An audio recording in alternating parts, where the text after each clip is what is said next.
This is a story of power, profit, and patience. The GLP-1 drug shortage is over, but the battle over who gets to produce these weight loss medications has just begun. Eli Lilly, the pharmaceutical giant behind Mounjaro and Zepbound, is cracking down on compounding pharmacies that stepped in during the shortage to provide more affordable alternatives. Now, to no one's surprise, the company is sending out hundreds of cease-and-desist letters threatening the businesses that filled a crucial gap during the shortage. What does this mean for the millions who rely on these treatments? I'm Christopher Durham. Welcome to the Downsized, where we break down the stories that impact those of us battling the disease of obesity, where Lorraine and I tell our daily stories, we do interviews. Basically, we are immersed in the world of GLP-1s and weight loss. Today, we're once again looking into the GLP-1 compounded tirzepatide crisis. Today, we're looking into Eli Lilly's aggressive legal campaign against compounding pharmacies and telehealth providers. It's all part of our continued coverage of the aftermath of the tirzepatide shortage and how these actions could reshape access to GLP-1 medications in the United States. Lorraine and I know the power of these medications firsthand. Over the past year, we've lost 130 pounds together using compounded tirzepatide, Mounjaro, and Zepbound. We've gone back and forth, honestly, because of the shortages and the pricing. But I have taken all three, and there has been no difference. They have all given me the same weight loss, the same side effects, and I have no complaints about any one of them. Today's story is about much more than our adventure, however. Today's story is about how the landscape for millions of patients is changing and changing fast. Earlier this week, Eli Lilly launched a new phase of its campaign to control the tirzepatide market. The company has sent hundreds of cease-and-desist letters to compounding pharmacies, telehealth companies, and medical spas. According to Wired Magazine's Kate Nibbs, this represents a new phase of the GLP-1 gold rush as Eli Lilly targets the industry selling compounded versions of its meds. The move comes just after the FDA declared the end of the Mounjaro and Zepbound shortage on October 2nd, 2024, so just 8 days ago.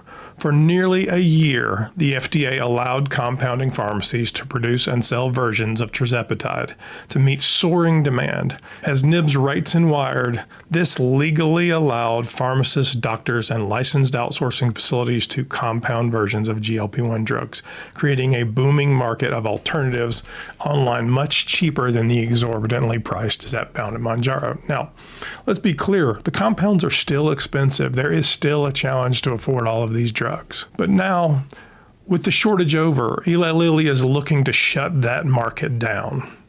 Because Lilly's FDA-approved medicines are available, you must immediately cease any production, sale, dispensing, and marketing of compounded copies, the company wrote in its letters as reported by Wired. For many patients, the shift back to brand name options has been anything but smooth. Scott Brunner, CEO of the Alliance for Pharmacy Compounding, estimated that millions of patients turned to compounded versions during the shortage. As he told Wired Magazine, these medications became a lifeline when the name brand options were nearly impossible to find. Scott Welch, co-owner of Preston's Pharmacy in Virginia, shared his frustration at a recent press conference. Just one day after the FDA lifted the shortage designation, Welch could not order Mounjaro or Zepbound from his wholesaler. I was at a loss for words, he said, echoing pharmacists' concerns nationwide. The FDA's announcement may have officially ended the shortage, but the transition to brand name medications has been rocky for many of us. And it's not just pharmacists feeling the squeeze. Nibbs reported in Wired that Eli Lilly has targeted more than just misleading advertising. They've accused some companies of experimenting on patients by offering versions of tirzepatide that include ingredients like glycine or B vitamin modifications that Lilly argues are illegal now that FDA-approved options are back on the market. But compounders are fighting back. The Outsourcing Facilities Association, the OFA, and we've reported on this several times, which represents bulk compounding facilities, or 503Bs, has filed a lawsuit against the FDA in a Texas federal court.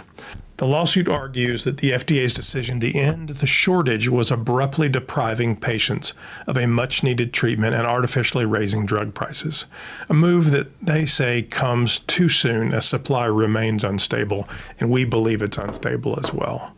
We believe that Mounjaro and Zepbound are still in shortage. If you currently have a prescription for Mounjaro and Zepbound and are unable to fill it in a timely manner at your pharmacy, please go to the FDA website and report the shortage. I'll leave a link in the description. As Nibs noted in Wired, some telehealth providers and compounding pharmacies are continuing to offer their compounded versions despite the crackdown, arguing that they are still providing a critical service to patients who can't afford the price tag of name brand options. For now, the future of compounded GLP-1 medications remains uncertain. Eli Lilly has introduced a new, slightly cheaper version of Mounjaro and Zepbound in vial form. However, the doses are limited to 2.5 and 5 milligrams, and the price still ranges from $400 to $550 a month, significantly higher than the compounded options many patients have come to rely on. Lilly could end this conversation today by releasing the remaining doses in the vials and shifting their pricing to essentially match what's going on with the telehealth provider. So you're looking at about a $300 price point for all doses. We would love to have it in stock. We would love to have it at a great price. Lilly can stop this and it'd be a lot cheaper than all those legal fees. And as Nibs pointed out in the Wired magazine report, the end of the tirzepatide shortage has created a fraught moment for many patients taking the compounded version of the drug. While the legal battle plays out, many are left wondering if they'll still be able to access the medications they need at a price they can afford. And if you read the comments on our videos, if you read the comments in our Facebook group, many of you are in distress. You're worried, you're concerned for your health. You've lost weight, you're healthier, you're happier, and the rug is being pulled out from under you. Lilly has got to start thinking about its patients. Lilly has got to say, yes, we own patents, yes, we need to be profitable, but our patients are first. While we believe that Eli Lilly has the right to defend its patent and profit from its innovation, the reality remains that our healthcare system is fundamentally broken, leaving U.S. patients bearing the brunt of exorbitant and predatory pricing. Even as the pharmaceutical companies push to protect their market share, countless individuals are struggling to afford life-changing medications. The high cost of these name brand drugs, Mounjaro and Zepbound, are pricing out many of those who need them most, creating a system where only those with substantial financial resources can access the best treatments. It's a painful reminder that innovation should benefit patients, not just the bottom lines of the big pharmaceutical companies. U.S. patients pay significantly more for Mounjaro and Zepbound compared to those in many other countries, and this disparity needs to end. Despite being developed and manufactured here, these medications often come with a price tag that is far higher in the U.S. than elsewhere, making them inaccessible for many who need them most. The high costs are just a burden. They're a barrier to prevent patients from accessing life-changing treatments, all while pharmaceutical companies continue to profit. It's time to rethink the system. It's time to eliminate the PBMs that add costs without adding value.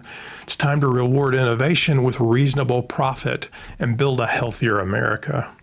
Access to essential medications should not be a privilege. It should be a right for all, regardless of their income. This story is the latest in our continued coverage of the Eli Lilly tirzepatide crisis and its aftermath.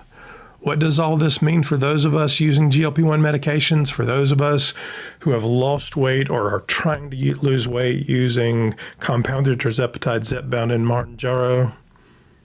The landscape is shifting fast, and we'll be here to keep you updated every step of the way.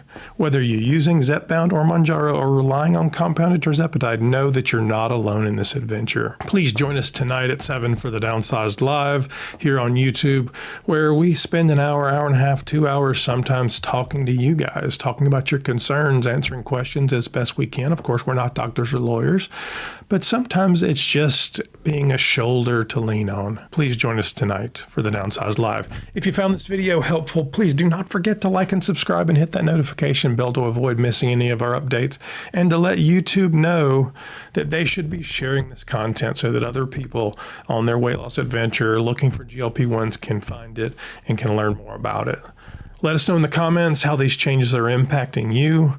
Until next time, I'm Christopher Durham, and we are the Downsized.